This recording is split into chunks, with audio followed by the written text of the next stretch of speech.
ಉಪವಾಸ ಇದ್ದು ಸಂಪಾದನೆಯನ್ನ ಮಾಡು, ನಾಳೆ ನಿನ್ನ ಮಕ್ಕಳ ಭವಿಷ್ಯಕ್ಕೆ ಒಳ್ಳೆಯದಾಗುತ್ತದೆ. ಬೇರೆಯವರ ಹೊಟ್ಟೆಯನ್ನು ಒಡೆದು ಸಂಪಾದನೆ ಮಾಡುವುದಕ್ಕೆ ಹೋಗಲೇಬೇಡ.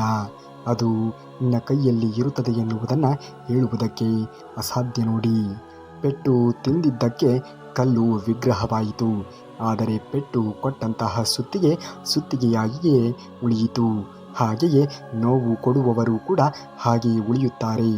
ನೋವನ್ನು ಉಂಡವರು ಜ್ಞಾನಿಗಳಾಗಿ ಹೊರಹೊಮ್ಮುತ್ತಾರೆ. ಕೆಲವೊಮ್ಮೆ ಕಣ್ಣು ನೋಡಿದ್ದಷ್ಟು ನಿಜ ಆಗುವುದಿಲ್ಲ, ಕೆಲವೊಮ್ಮೆ ಕಿವಿಯಾರೆ ಕೇಳಿದ್ದು ಕೂಡ ನಿಜ ಆಗುವುದಿಲ್ಲ. ಯಾವುದನ್ನೇ ಆಗಲಿ ಪರಾವಲಂಬಿಸಿ ನೋಡಬೇಕು, ಆವಾಗಲೇ ಅರ್ಥವಾಗುವುದು. ಕಣ್ಣೀರನ್ನು ಒರೆಸಬೇಕೇ ಹೊರತು ಕಣ್ಣೀರನ್ನು ಭರಿಸುವುದಕ್ಕೆ ಹೋಗಲೇಬಾರದು ಎನ್ನುವ ಸತ್ಯ. ತುಳಸಿಯನ್ನ ವೃಕ್ಷ ಎಂದು, ಗೋವನ್ನ ಪಶು ಎಂದು, ತಂದೆ ತಾಯಿಯನ್ನ ಮನುಷ್ಯರೆಂದು ಯಾವತ್ತೂ ಕೂಡ ಪರಿಗಣಿಸದೇ ಇರಿ.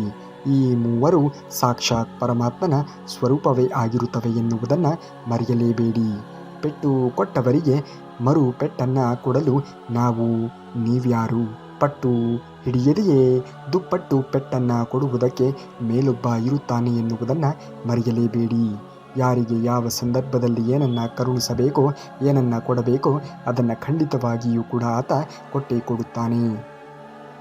ಎಲ್ಲಿ ಸತ್ಯ ಇರುತ್ತದೆಯೋ ಅಲ್ಲಿ ಹಠ ಇರುತ್ತದೆ. ಎಲ್ಲಿ ಪ್ರಾಮಾಣಿಕತೆ ಎನ್ನುವುದು ಇರುತ್ತದೆಯೋ ಅಲ್ಲಿ ಒಳ್ಳೆಯ ನಡವಳಿಕೆ ಇರುತ್ತದೆ.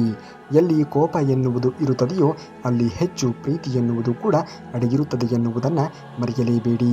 ಹಾರುವುದಕ್ಕೂ ಕಲಿತಂತಹ ಪಕ್ಷಿ ತಕ್ಷಣಕ್ಕೆ ಕೆಳಗೆ ಇಳಿಯುವುದನ್ನು ಮರೆಯುವುದಿಲ್ಲ.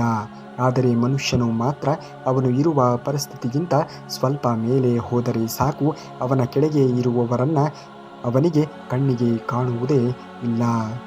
ತವರಿಲ್ಲದ ಹೆಣ್ಣು ಮಕ್ಕಳಿಗೆ ಅದು ಎಂದಿಗೂ ಕೂಡ ಒಳ್ಳೆಯದಲ್ಲ. ವಿದ್ಯೆಯನ್ನು ಸೋಲಿಸುವ ಅಸ್ತ್ರ ಪ್ರಪಂಚದಲ್ಲಿ ಯಾವುದೂ ಕೂಡ ಇಲ್ಲ. ಹೆತ್ತವರ ಆಶೀರ್ವಾದ ಮೀರಿದಂತಹ ಶಕ್ತಿ ಸೃಷ್ಟಿಯಲ್ಲಿ ಇಲ್ಲವೇ ಇಲ್ಲ. ವಿದ್ಯೆಯನ್ನು ಕಲಿತು ನೋಡು, ಹೆತ್ತವರಿಗೆ ತಲೆಬಾಗಿ ನೋಡು. ಇವೆರಡೂ ಕೂಡ ಜೀವನದ ಪಾಠ ಎನ್ನುವುದನ್ನು ನೀನು ಮರೆಯಲೇಬೇಡ. ನಿಮ್ಮ ತಲೆ ದಿಂಬಿಗಿಂತ ಉತ್ತಮ ಸ್ನೇಹಿತ ಮತ್ತೊಬ್ಬರು ಸಿಗುವುದಕ್ಕೆ ಸಾಧ್ಯವೇ ಇಲ್ಲ.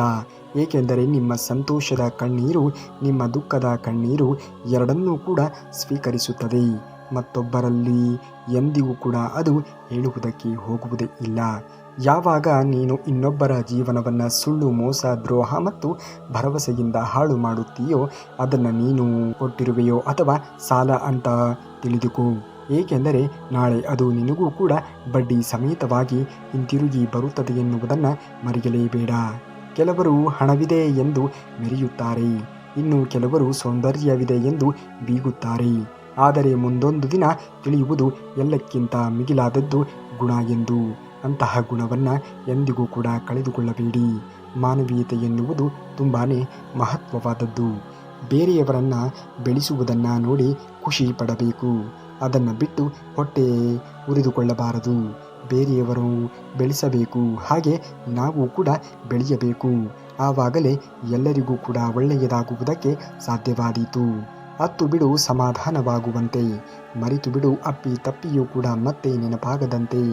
ನನಗೆ ಯಾರೂ ಇಲ್ಲ ಅಂತ ಚಿಂತಿಸುವುದಕ್ಕಿಂತ ನನಗೆ ಯಾರೂ ಕೂಡ ಬೇಕಾಗಿಲ್ಲ ಅಂತ ಬದುಕುವುದೇ ಒಳ್ಳೆಯದು ನೋಡಿ. ಯಾರಿಗೆ ಯಾರೂ ಕೂಡ ಇಲ್ಲ, ನಿನಗೆ ನೀನೇ ಎಲ್ಲ. ಅವರು ನನ್ನವರು, ಇವರು ನನ್ನವರು ಎಂದು ಮೋಸ ಹೋದೆ.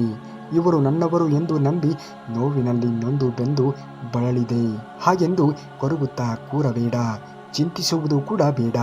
ಏಕೆಂದರೆ ನಿನ್ನ ಜೀವನದಲ್ಲಿ ಬರುವ ಪ್ರತಿಯೊಬ್ಬ ವ್ಯಕ್ತಿಯೂ ಕೂಡ ಒಂದೊಂದು ರೀತಿಯ ಪಾಠವನ್ನು ಕಲಿಸುವ ಸಲುವಾಗಿಯೇ ಬಂದಿರುತ್ತಾನೆ ಎನ್ನುವುದನ್ನು ಮರೆಯಲೇಬೇಡ. ಆಗುವುದೆಲ್ಲ ಒಳ್ಳೆಯದೇ ಆಗುತ್ತದೆ. ಬೈದು ಬುದ್ಧಿ ಹೇಳುವವರ ಎದುರು ತಲೆ ತಗ್ಗಿಸಿ ನಿಲ್ಲು. ಹಂಗಿಸಿದವರ ಎದುರು ಪೆದ್ದನಂತೆ ಇದ್ದು ಬಿಡು. ಹೊಗಳುವವರ ಎದುರು ಏನು ಅರಿಯದಂತೆ ಇದ್ದು ಬಿಡು. ಆದರೆ ಒಂದು ಮಾತು, ನಿನ್ನ ಸ್ವಾಭಿಮಾನ ಬಿಟ್ಟು ಎಲ್ಲಿಯೂ ಕೂಡ ನಿಲ್ಲುವುದಕ್ಕೆ ಹೋಗಲೇಬೇಡ. ಎಷ್ಟೇ ಸಂಬಂಧಿಕರು, ಸ್ನೇಹಿತರು ಇದ್ದರೂ ಕೂಡ ಕೆಲವೊಂದು ಪರಿಸ್ಥಿತಿಗಳಲ್ಲಿ ನಾವು ಒಂಟಿ ಎಂದು ಅನಿಸಿಬಿಡುತ್ತದೆ.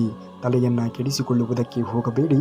ಏನೇ ಆದರೂ ಕೂಡ ಎಲ್ಲವೂ ಒಳ್ಳೆಯದಕ್ಕೆ ಎಂದು ಭಾವಿಸುತ್ತಾ ಮುಂದುವರಿಯುವುದನ್ನು ನೋಡಿ. ಬೇರೆಯವರ ನೆರಳಿನಲ್ಲಿ ಯಾವಾಗಲೂ ಕೂಡ ಬದುಕುವುದಕ್ಕಿಂತ ನಮ್ಮ ಕಾಲ ಮೇಲೆ ನಾವು ನಿಂತು ನಾವು ಪ್ರಯತ್ನವನ್ನು ಪಡಬೇಕು.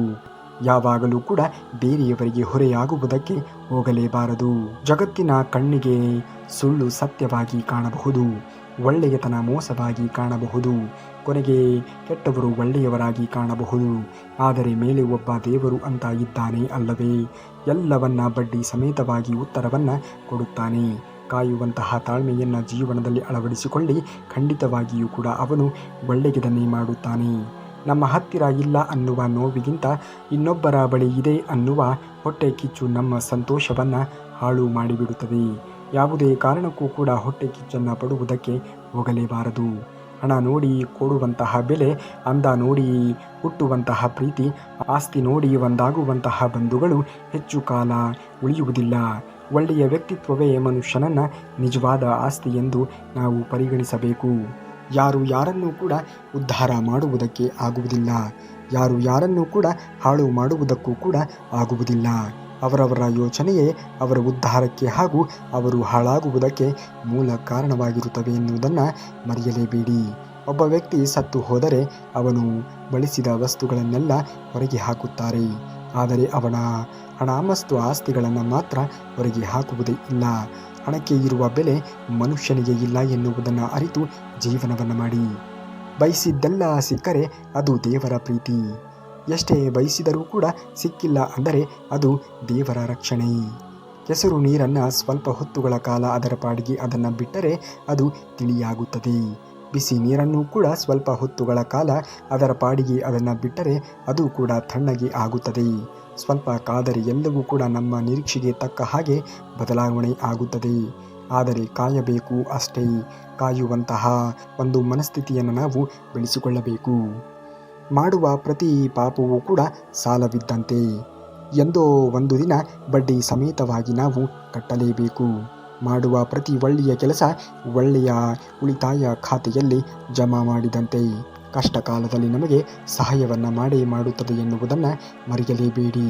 ಎಲ್ಲವೂ ಕೂಡ ಒಳ್ಳೆಯದೇ ಆಗುತ್ತದೆ. ನಂಬಿದ ಕೈಗಳಿಲ್ಲ, ಕೈ ಬಿಟ್ಟಾಗಲೇ ತಿಳಿಯುವುದು ಕಾಣದ ಕೈಗಳನ್ನು ಕೈ ಹಿಡಿಯುವುದು ಎಂದು. ಸತ್ತ ಮೇಲೆ ಬೆಂಕಿ ಇಡುವರಿಗಿಂತ ಸಾಯುವುದಕ್ಕಿಂತ ಮುಂಚೆ ಬೆಂಕಿ ಇಡುವವರೇ ಹೆಚ್ಚಾಗಿ ಇದ್ದಾರೆ. ತಪ್ಪು ಮಾಡಲು ಕೊಡು ಹೆದರುವವರೇ ಧೈರ್ಯವಂತ.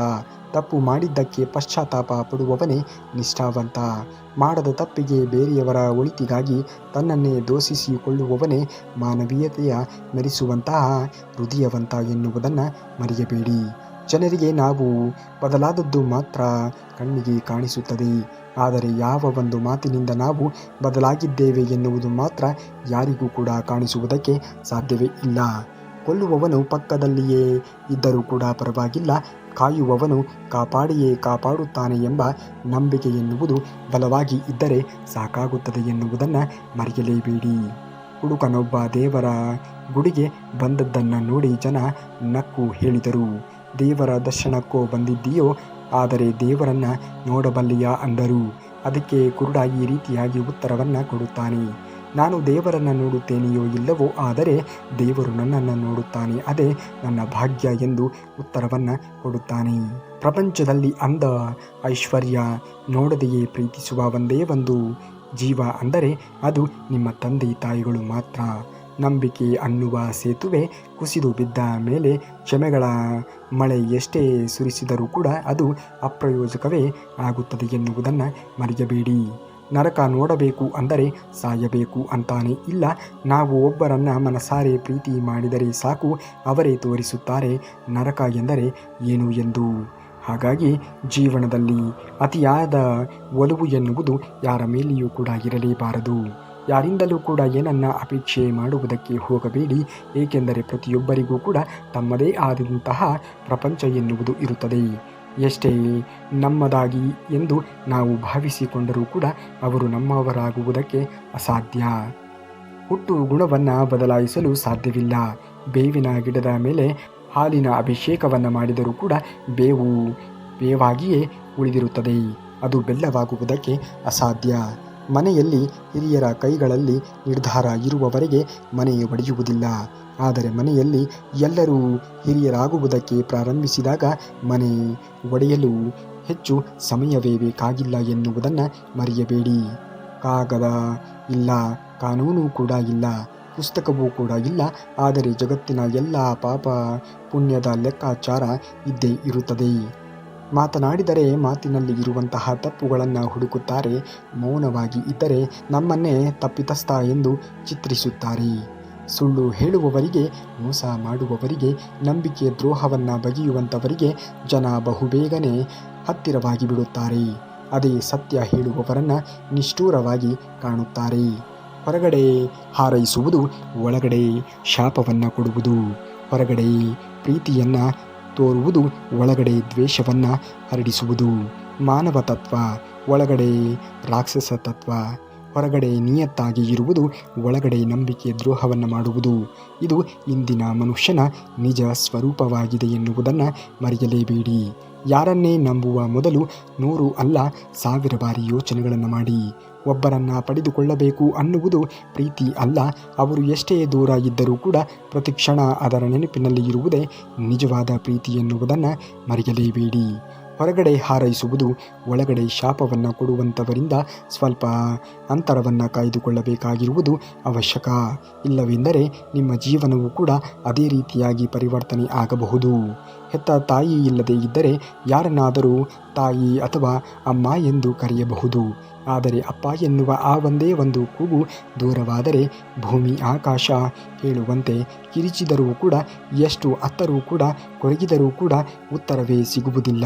ಹಾಗಾಗಿ ತಂದೆ ತಾಯಿಗಳನ್ನು ಚೆನ್ನಾಗಿ ನೋಡಿಕೊಳ್ಳಬೇಕಾಗಿರುವುದು ನಿಮ್ಮ ಆದ್ಯ ಕರ್ತವ್ಯವಾಗಬೇಕು.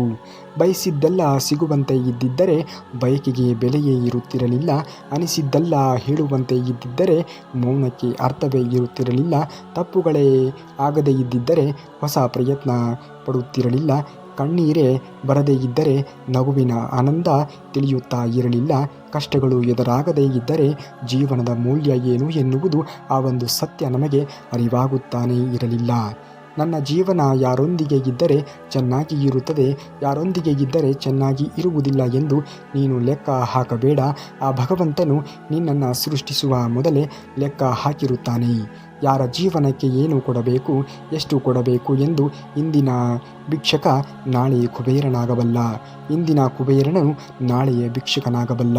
ಹುಟ್ಟು ಸಾವು ಹೇಗೆ ಉಚಿತ ಖಚಿತವೋ, ಅದೃಷ್ಟ ಮತ್ತು ದುರದೃಷ್ಟವೂ ಕೂಡ ಖಚಿತವೂ ಉಚಿತವೂ ಕೂಡ ಇರುವಷ್ಟು ದಿನ ಒಳ್ಳೆಯದನ್ನು ಮಾಡು. ಒಳಿತಾಗಲಿ. ಖಂಡಿತವಾಗಿಯೂ ಕೂಡ ಒಳ್ಳೆಯ ಆಲೋಚನೆಗಳನ್ನು ಮೈಗೂಡಿಸಿಕೊಳ್ಳಿ.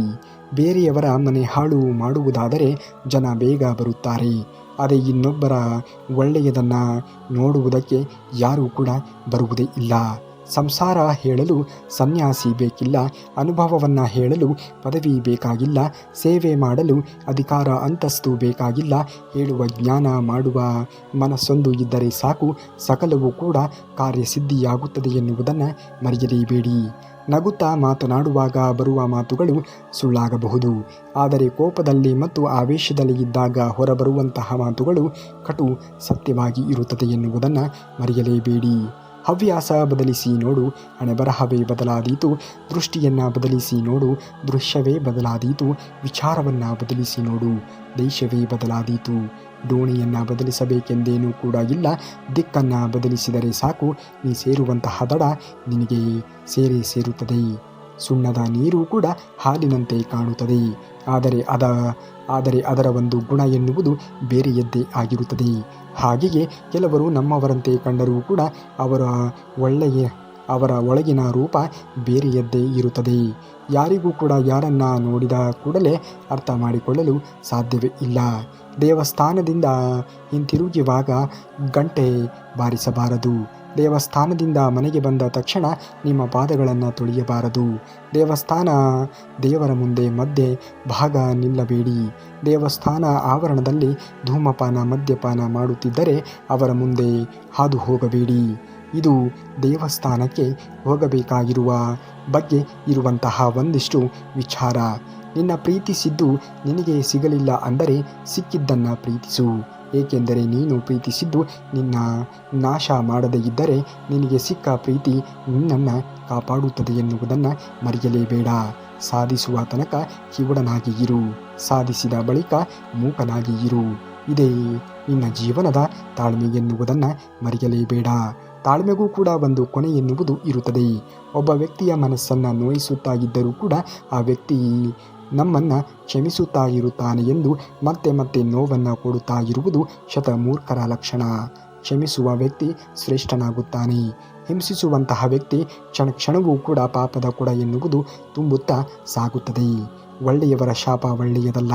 ಕೆಟ್ಟವರು ಕೆಟ್ಟದ್ದನ್ನು ಮಾಡುವುದಕ್ಕೆ ಶುರು ಮಾಡಿದರೆ ಬರೀ ಕೆಟ್ಟದ್ದು ಆಗಬಹುದು ಅಷ್ಟೇ. ಆದರೆ ಒಳ್ಳೆಯವರು ಕೆಟ್ಟದ್ದನ್ನು ಮಾಡಲು ಶುರು ಮಾಡಿದರೆ ಅದು ಭಯಾನಕವಾಗಿ ಇರುತ್ತದೆ. ಒಳ್ಳೆಯವರಿಗೆ ಆಗಿರುವಂತಹ ಮೋಸಕ್ಕೆ ಭಗವಂತನೇ ತಕ್ಕ ರೀತಿಯಾಗಿರುವಂತಹ ಉತ್ತರವನ್ನು ಕೊಡುತ್ತಾನೆ. ಕಾದು ನೋಡಬೇಕು ಅಷ್ಟೇ. ಪ್ರೀತಿ ಮಾಡಿದವರೆಲ್ಲರೂ ಕೂಡ ಜೀವನ ಪೂರ್ತಿ ಜೊತೆಯಲ್ಲಿ ಇರುತ್ತಾರೆ ಅನ್ನುವುದು ಎಷ್ಟು ದೊಡ್ಡ ಸುಳ್ಳು. ಹಾಗೆಯೇ ಪ್ರೀತಿ ಮಾಡಿದವರನ್ನು ಮರೆತು ನಾವು ಹೋಗುತ್ತೇವೆ ಎನ್ನುವುದು ಕೂಡ ಅಷ್ಟೇ ದೊಡ್ಡ ಸುಳ್ಳು.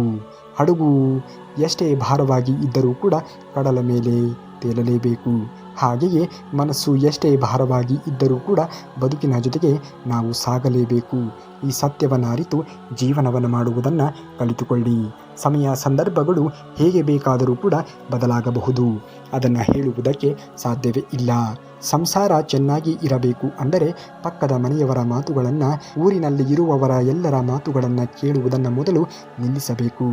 ಗಂಡನ ಮಾತು ಹೆಂಡತಿ, ಹೆಂಡತಿಯ ಮಾತು ಗಂಡ ಕೇಳಬೇಕು. ಎಲ್ಲದಕ್ಕಿಂತ ಮೊದಲು ಇಬ್ಬರು ಒಬ್ಬರಿಗೊಬ್ಬರು ಸಮಯವನ್ನು ಕಳೆಯುವುದನ್ನು ನೋಡಬೇಕು. ಕಣ್ಣೀರು ನಗುವಿಗಿಂತ ಹೆಚ್ಚು ಶ್ರೇಷ್ಠವಾಗಿ ಇರುತ್ತದೆ. ಏಕೆಂದರೆ ನಗುವನ್ನು ಯಾರಿಗಾದರೂ ಕೂಡ ಹೇಳಿ ಬಿಡಬಹುದು. ಆದರೆ ನಾವು ಪ್ರೀತಿಸುವ ವ್ಯಕ್ತಿಗೆ ಮಾತ್ರ ಕಣ್ಣೀರು ಎನ್ನುವುದು ಬರುತ್ತದೆ ಎನ್ನುವುದನ್ನು ಮರೆಯಲೇಬೇಡಿ. ಕೋಪ ಪಡುವವರು, ಮುನಿಸಿಕೊಳ್ಳುವವರು ಎರಡೂ ಇದ್ದವರು ನಿಮ್ಮ ಜೀವನದಲ್ಲಿ ಇದ್ದರೆ ಅವರನ್ನು ಯಾವುದೇ ಕಾರಣಕ್ಕೂ ಕೂಡ ದೂರ ಮಾಡಿಕೊಳ್ಳುವುದಕ್ಕೆ ಹೋಗಬೇಡಿ. ಏಕೆಂದರೆ ಅವರಿಗೆ ಪ್ರೀತಿಸುವುದನ್ನು ಬಿಟ್ಟರೆ ನಟಿಸುವುದಕ್ಕೆ ಖಂಡಿತವಾಗಿಯೂ ಕೂಡ ಬರುವುದೇ ಇಲ್ಲ. ಹೆಣ್ಣಿನ ನಗುವೊಂದು ಬ್ರಹ್ಮಲಿಪಿ. ನಗು ಮುಖದ ಹಿಂದೆ ಇರುವ ನೋವು ಅವಳನ್ನು ಸರಿಯಾಗಿ ಅರ್ಥ ಮಾಡಿಕೊಂಡವರಿಗೆ ಬಿಟ್ಟು ಬೇರೆಯವರಿಗೆ ಅದು ಅರ್ಥವೇ ಆಗುವುದಿಲ್ಲ. ಕಬ್ಬಿಣವನ್ನು ಯಾರೊಬ್ಬರಿಗೂ ಕೂಡ ನಾಶ ಮಾಡಲು ಸಾಧ್ಯವೇ ಇಲ್ಲ. ಆದರೆ ಅದರೊಳಗೆ ಇರುವಂತಹ ತುಕ್ಕು ಅದನ್ನು ನಾಶಪಡಿಸಬಲ್ಲದು. ಹಾಗೆಯೇ ಒಬ್ಬ ವ್ಯಕ್ತಿಯನ್ನು ಬೇರೊಬ್ಬ ವ್ಯಕ್ತಿ ನಾಶ ಮಾಡುವುದಕ್ಕೆ ಸಾಧ್ಯವೇ ಇಲ್ಲ. ಆತನ ಮನಸ್ಥಿತಿಯೇ ಆತನನ್ನು ನಾಶ ಮಾಡುತ್ತದೆ. ಬಿಟ್ಟು ಗಂಡನ ಮನೆ ಸೇರಿದ ಹೆಣ್ಣಿಗೆ ಆ ಮನೆಯಲ್ಲಿ ಯಾರ ಪ್ರೀತಿಯೂ ಕೂಡ ಕಮ್ಮಿ. ಆದರೂ ತನ್ನ ಗಂಡನ ಪ್ರೀತಿ ಸಿಕ್ಕರೆ ಅವಳು ಎಲ್ಲ ಕಷ್ಟಗಳನ್ನು ಮರೆಯುತ್ತಾಳೆ. ಜೀವನದಲ್ಲಿ ಗಂಡ ಹೆಂಡತಿ ಚೆನ್ನಾಗಿ ಇರಬೇಕಾದಂಥದ್ದು ನಿಮ್ಮ ಕರ್ತವ್ಯವಾಗಬೇಕು. ಅದರಿಂದಲೇ ನಿಮ್ಮ ಜೀವನ ಎನ್ನುವುದು ಸುಖಕರವಾಗಿ ಸಾಗುವುದಕ್ಕೆ ಸಾಧ್ಯವಾದೀತು. ಇವತ್ತು ಶರೀರದಲ್ಲಿ ಉಸಿರು ಇದೆ, ಆದರೆ ಒಬ್ಬರ ಮುಖ ಒಬ್ಬರು ನೋಡಲು ಸಮಯವಿಲ್ಲ.